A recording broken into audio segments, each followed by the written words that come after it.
Welcome back to my channel learning continuous. Good evening friends. ఈరోజు మళ్ళీ case move అయింది కదా 24th. సో దీన్ని బట్టి మనకి ఏం అర్థమవుతుంది? నాకు ఒకటే అర్థమవుతుంది, అంటే ఒకటి గుర్తొస్తుంది సామెత, పొమ్మన లేక పొగబెట్టినట్టుంది పరిస్థితి. మరి టీజీపీఎస్ అంతరార్థం ఏముందో మనకు తెలియదు, కానీ టీజీపీఎస్ ఇది మనకు మాత్రము అలాగే కనిపిస్తుంది. ఈ హియరింగ్, ఈరోజు జరగాల్సిన హియరింగ్ ఎప్పుడో 2 weeks బ్యాక్ జరిగింది. 2 weeks టైం ఇచ్చారు. అయినా కానీ ఈరోజు గవర్నమెంట్ నుంచి ఇన్ఫర్మేషన్ రాలేదు అని లాయర్ గారు అన్నారంట, వాళ్ళ సైడ్ లాయర్ గారు. ఒక కాన్స్టిట్యూషనల్ బాడీ వాళ్ళు సెల్ఫ్గా కండక్ట్ చేసే ఎగ్జామ్కి గవర్నమెంట్ ఏం చెప్తుందండి? నాకు అర్థం కాదు. సరే, I know government has an influence on TGPSC, but వీళ్ళు గవర్నమెంట్ నుంచి ఎక్స్పెక్ట్ చేస్తున్నాము అని అంటే బహిరంగంగానే చెప్పినట్టు కదా, వాళ్ళు చెప్పినట్టు మేము వింటున్నామని. మీరు ఒక సైడ్ కాన్స్టిట్యూషనల్ బాడీ అంటారు, మీకు సెపరేట్ కాన్స్టిట్యూషన్లో సెపరేట్ ఆర్టికల్ ఉంది అంటారు, మళ్ళీనేమో గవర్నమెంట్ చెప్పినట్టు వింటుంది అంటారు. గవర్నమెంట్ ఇన్ఫ్లుయెన్స్ ఉంటుందని తెలుసు, కానీ ఇక్కడ ఆస్పిరెంట్స్ దగ్గరకు వస్తున్న కొద్దీ, వాళ్ళ టెన్షన్ పెరుగుతున్న కొద్దీ మీరు ఇట్లా అనడం అయితే కరెక్ట్ కాదండి. టీజీపీఎస్ వాళ్ళు ఇంకో 1 month కూడా లేదు ఎగ్జామ్ దగ్గర 1 month దగ్గరకు వచ్చినాక కూడా వీళ్ళు గవర్నమెంట్ చెప్తుంది అని మళ్ళీ 24th మూవ్ చేయడం ఏంది అంటే, రోజు ఈ టెన్షన్తో చచ్చిపోవాలి జనాలు అనమాట.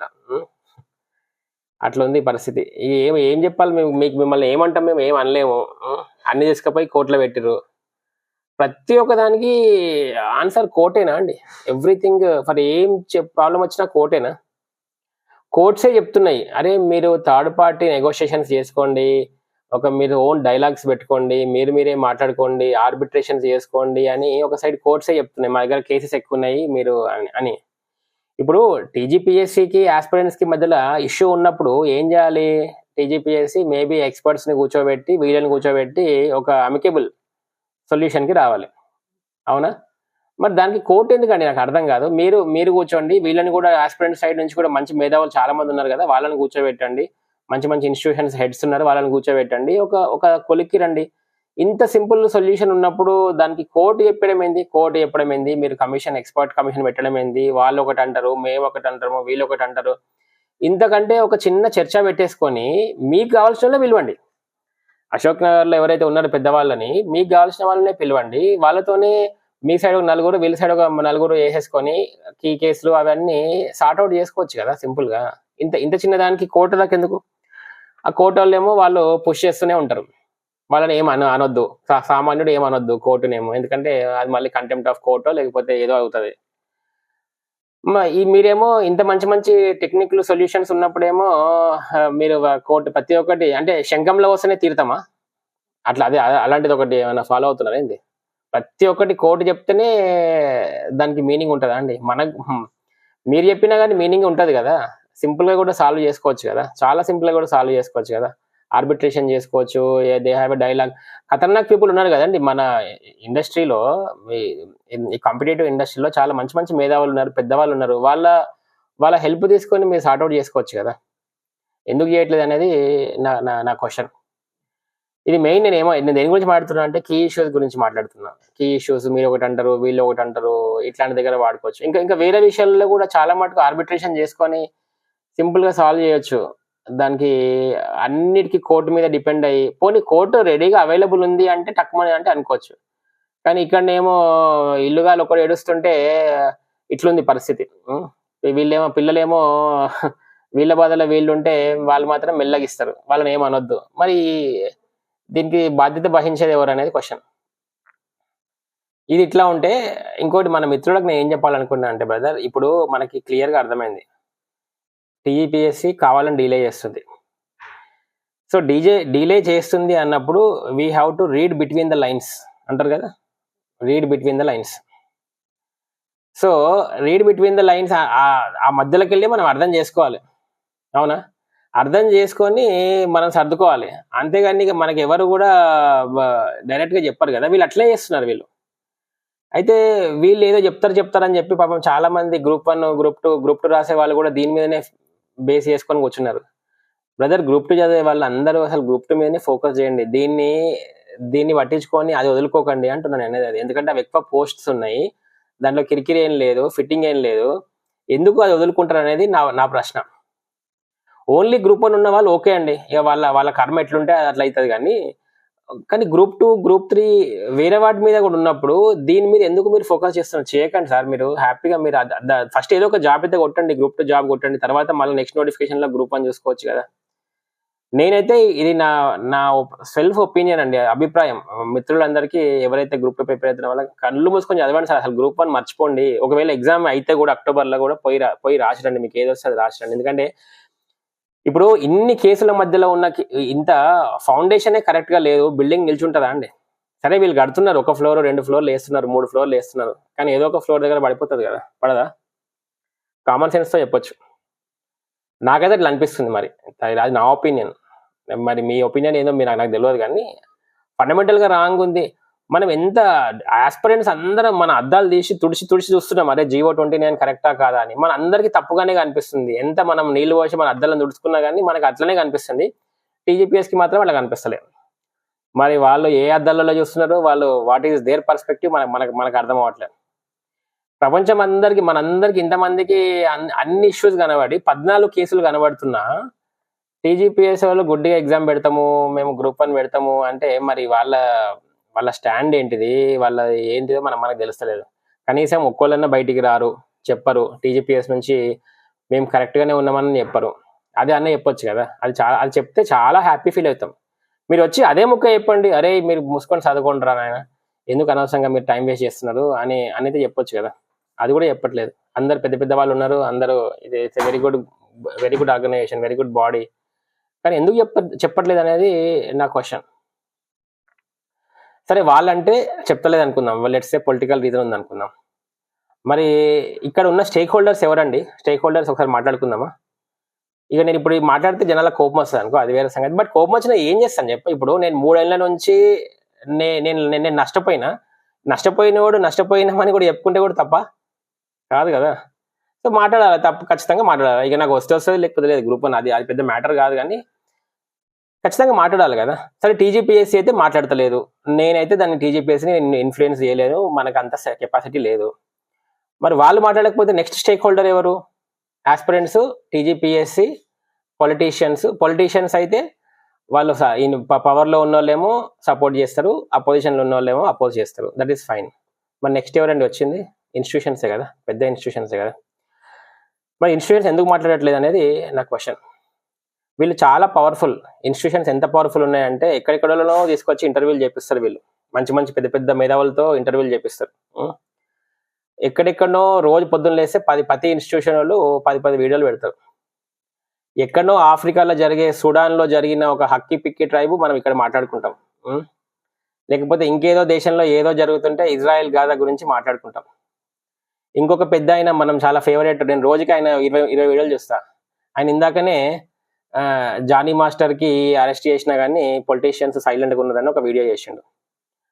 అరే ఆయన సైలెంట్గా ఉండడం కాదు సార్, మీరు కూడా సైలెంట్ గానే ఉన్నారు కదా. ఇప్పుడు మీ వీడియోస్ వినే మేమందరం ఈ మాత్రం ప్రిపేర్ అయినాం. ప్రతి ఒక్కరు, మీరు ఎవరైతే ఇన్స్టిట్యూషన్స్ పెద్దలు ఉన్నారో మీ వీడియోస్ వినే కదా మేము ఇంతవరకు తయారైంది. కానీ మీరెందుకు కాముకుంటున్నారు? ఠాగూర్ సినిమాలో లాస్ట్ లో క్లైమాక్స్ లో ఒక డైలాగ్ ఉంటది, K. విశ్వనాథ్ గారిది, చిరంజీవితో అంటారు, ఒక 1000 మంది 1,00,000 మంది సామాన్యుల ఆవేదన కంటే ఒక మేధావి మౌనం దేశానికి బాగా డేంజర్ అని అంటాడు. అట్లనే ఉంది. మీరందరూ మేధావులని మేము మిమ్మల్ని నమ్ముతున్నాం, మీరేమో సైలెంట్గా ఉన్నారు. ఎంతసేపు మేమే కొట్లాడాలా సార్? మీరు ఏం మాట్లాడరా? ఎందుకు మాట్లాడరు అనేది క్వశ్చన్. మీ ఇన్ఫ్లుయెన్స్ అందరికీ తెలుసు, అందరు పెద్దలను తీసుకొస్తారు. మీరు వైస్ ప్రెసిడెంట్ని తీసుకొచ్చి ఈవెంట్ చేస్తారు. మీకు ప్రతి దాని మీద వీడియో చేయడానికి ఛాన్స్ ఉంటుంది. ఇన్స్టిట్యూషన్స్ ఈ వీడియోలు చేస్తాయి. ఎగ్జామ్ ఏ పెన్తో రాయాలి, క్యామ్లిన్ పెన్తో రాయాలనా, లేకపోతే జెటర్ పెన్తో రాయాలనా, లేకపోతే రెనాల్డ్స్ 4045తో రాయాలనా, దానికి మీకు టైం దొరుకుతుంది, దానికి వీడియో చేస్తారు. మరి ఇదెందుకు చేస్తలేరు? ఇంత పెద్ద ఇష్యూ వచ్చింది, 14 కేసులలో ఏదో ఒక్క కేసు మీద మీరు అడగండి సార్. సరే మీకు మిగతా 14 కేసుల్లో అన్ని న్యాయంగా అనిపిస్తలేవు, ఒక్కొక్కరికి ఒక్కొక్క కేసు న్యాయం అనిపిస్తుంది కదా. కొంతమంది ఇప్పుడు GO29 వాళ్ళకి న్యాయంగా, ఓకే దట్స్ ఫైన్. బట్ 14 కేసెస్లో మీకు ఏ కేసులో కూడా న్యాయం అనిపించట్లేదా అనేది నా క్వశ్చన్. ఎందుకు చేయట్లేదు సార్ ఒక్క వీడియో కూడా? అండ్ మీరే ఇన్ఫ్లుయెన్స్ చేయగలుగుతారు. అంటే లీగల్ బ్యాటిల్స్ ఏమో పిల్లలవి. అదే వాడికి ఒకరు మీ ఇన్స్టిట్యూట్కి వచ్చి జస్ట్ వాడు సంతకం పెట్టి అప్లికేషన్ పెడితే ఫైనల్ మెరిట్లో ప్రతి ఒక్కళ్ళు 10 ఇన్స్టిట్యూట్లు వేసుకుంటాయి, ఈడు మావాడు అని. మరి అది కరెక్టేనా సార్? అది నేను కామన్గా అడుగుతున్నా, నేను మిమ్మల్ని ఏం అవమానించట్లేదు సార్, ఇది నా జనరల్ డౌట్. మరి మీరు అక్కడ అంతా మీరు అది తీసుకుంటున్నప్పుడు రెస్పాన్సిబిలిటీ మేమే వీడిని ట్రైన్ చేసినాం అన్నప్పుడు మరి వాడు లీగల్ బ్యాటిల్లో కూడా మీరు సహాయపడాలి కదా అనేది నా ప్రశ్న. మంచి వాళ్ళు ఉన్నారు సార్, పెద్ద పెద్దలు ఉన్నారు. మిమ్మల్ని ఇట్లా ఇంత డైరెక్ట్గా ఎందుకు అడుగుతున్నా అంటే అయిపోయింది, మాతో శక్తి అయిపోయింది. We need a Boost. జనాలు వెళ్తున్నారు, అశోక్ నగర్లో డిస్కషన్ చేస్తున్నారు, అన్నీ చేస్తున్నారు, కానీ ఇంకా పవర్ సరిపోవట్లేదు. We need extra battery, extra power కావాలి. ఎక్స్ట్రా పవరే మీరు. రండి సార్, వచ్చి అడగండి, పిల్లలకి సహాయం చేయండి, మీ ఇన్ఫ్లుయెన్స్ వాడండి, అడగండి టీజీపీఎస్సీని. మీరు కూడా అడగండి, అరే ఏంద్రా బాబు ఈ గోల్ ఏంది. మీకు నాకు తెలుసు మీకు అడ్మిషన్స్ పోతాయి అని తెలుసు, కానీ మీరు మమ్మల్ని అంటే ట్రైన్ చేయలేదు కదా. మీరు మాకు కోచింగ్లో ఏం చెప్పారు? మీకు కష్టం వస్తే అడగండి అన్నారు. మీరు గవర్నెన్స్ టీచ్ చేశారు, పాలిటీ టీచ్ చేశారు, అద్భుతమైన టీచింగ్ చెప్పారు. మీరు మాకేమో సూపర్ డూపర్గా ట్రైనింగ్ ఇచ్చారు, కానీ సిచ్యువేషన్ వచ్చినప్పుడు ఏమో వెనకకి వెళ్ళిపోయినారు. సేమ్ ఎట్లుందంటే మనం స్కూల్లో టీచర్ క్వశ్చన్ అడిగితే అందరు పిల్లలు కిందకి తల వేసుకుంటారు, కిందకి మనం కొంచెం తలపైకి పెడితే వాడు అడుగుతాడు టీచర్. అట్లనే ఉంది మిమ్మల్ని చూస్తుంటే పరిస్థితి. తల కొంచెం పైకి ఎత్తండి సార్, మీరు కూడా రండి అంటున్నా. మిమ్మల్ని ఏం ప్రొటెస్ట్ చేయమనట్లే, మిమ్మల్ని ఏం ఇది చేయమనట్లే. ఇప్పుడు 24 అన్నారు, 24 కూడా వస్తాయని గ్యారంటీ ఏముంది సార్? 24 మళ్ళీ 27 చేస్తారు, చేసిరు అనుకోండి, 27ని మళ్ళీ 30 చేస్తారో ఏం చేస్తారు మనకు ఐడియా లేదు కదా. అట్లనే అనేది. సో నేను అనొద్దు అనుకున్నా యాక్చువల్గా, చాలా I wanted to control, but అనాల్సి వచ్చింది. ఎందుకంటే ఏం చేయగలుగుతాం, మరి ఎవరిని అడగాలి? ఇప్పుడు దీనిలో ఉన్న stake holders TGPSC aspirants, institutions, politicians. మా పేరెంట్స్ కాదు, వేరే స్టూడెంట్స్ కాదు, జనరల్ పబ్లిక్ కాదు. ఇప్పుడు ఇదే విషయాన్ని పోయి బయట వాడికి అని చెప్పిన అనుకోండి, జియో 29 జియో 55 ఏదో చెప్తే అందరు నవ్వుతారు. అసలు అవసరమే లేదు వాళ్ళకి. ఎవడన్నా సపోర్ట్ చేస్తాడా? సపోర్ట్ చేయాల్సింది మీరే, ఖచ్చితంగా మీరే సపోర్ట్ చేయాలి. నేనేమో తప్పు మాట్లాడితే, ఎవరి గురించి తప్పు మాట్లాడితే నేను డైరెక్ట్ ఇన్స్టిట్యూట్కి వచ్చి అపోలైజ్ చేస్తాను పబ్లిక్ ముందర. ఇఫ్ నేను ఒక్క స్టేట్మెంట్ తప్పు మాట్లాడినా కానీ I will come to your institute, publicly అపోలైజ్ చేస్తాను, నేను క్షమాపణ చెప్తా. ఎందుకంటే నా కన్సర్న్ జెన్యున్గా ఉంది కదా. మీలో ఎవరైనా చెప్పండి నాకు నా కన్సర్న్ జెన్యున్గా లేదని. జెన్యున్ కన్సర్న్ కాదా? అన్ని వదులుకొని అన్ని సాక్రిఫైస్ చేసి వచ్చినోడు కన్సర్న్ కూడా మీరు వినకపోతే మరి ఎవరు కన్సర్న్ వింటారు సార్? ఎవరు కన్సర్న్ వింటారు? మేమైనా అబద్ధాలు ఆడుతున్నామా? నా ఫేస్ అందరికీ తెలుసు అశోక్ నగర్లో. సో ఖచ్చితంగా people know me very well. చదివినాం, చూసినాం, ఎగ్జామ్ అన్ని ఎగ్జామ్స్ రాసినాం.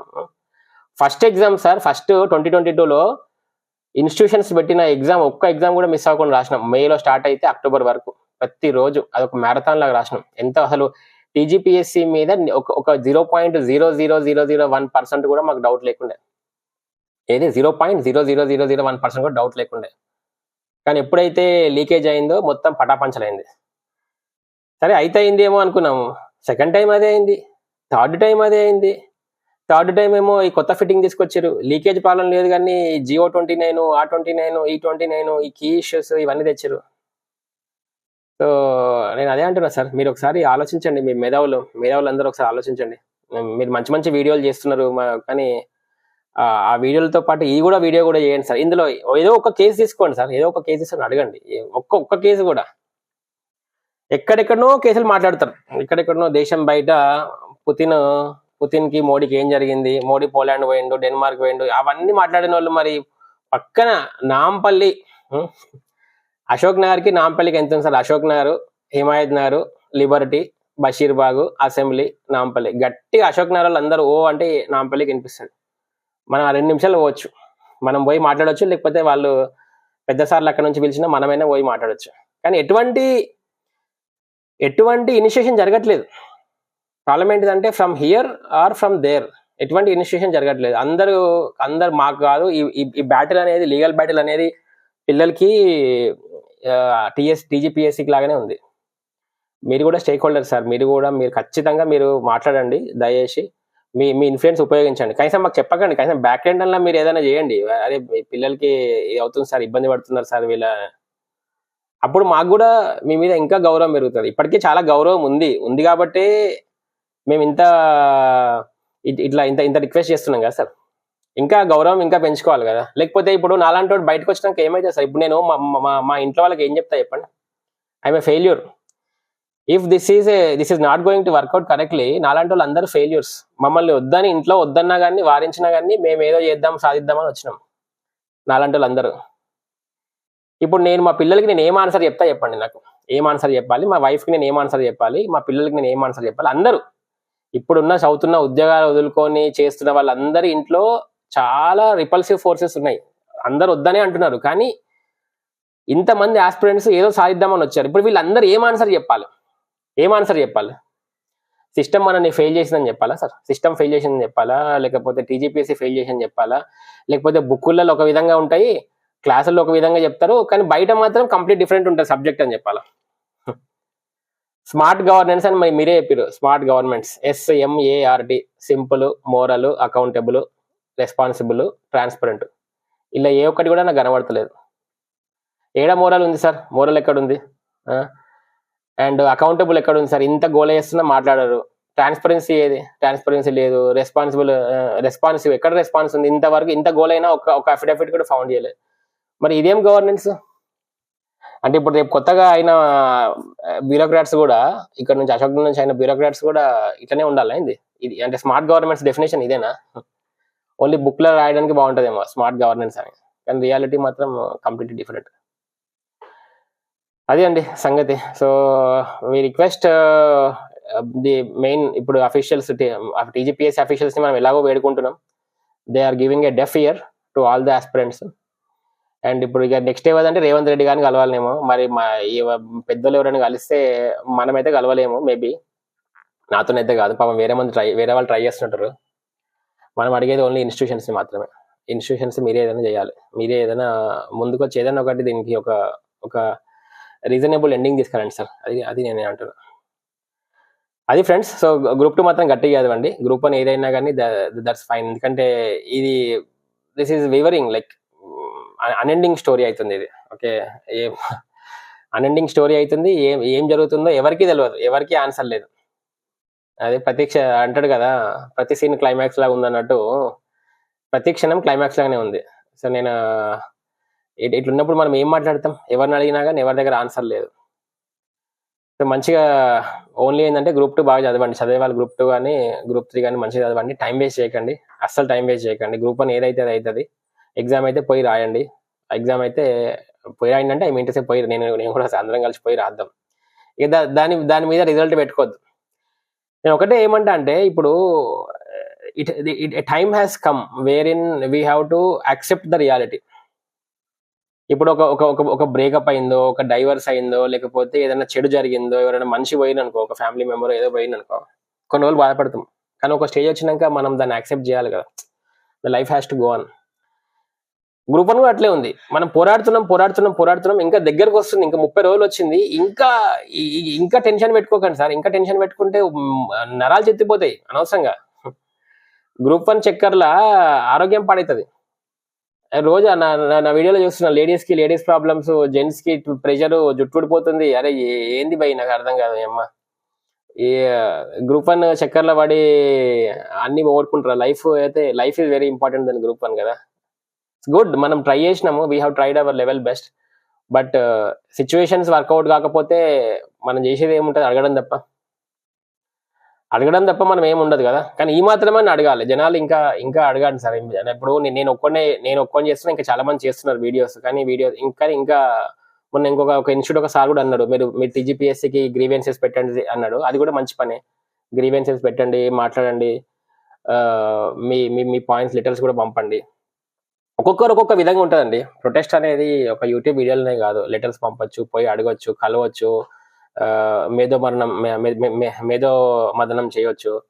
సో ఇట్లా మనము మల్టిపుల్ వేస్గా వీ కెన్ మల్టిపుల్ వేస్లో we can show our this thing, ఏది మన డిస్కంఫర్ట్ అని చూపెట్టచ్చు అనమాట. సరే అండి, థ్యాంక్ యూ వెరీ మచ్. ఇప్పటికే 20 నిమిషాలు అవుతుంది. Thank you very much. Keep studying. నేను కూడా చదువుకుంటా. Thanks again. Have a good evening.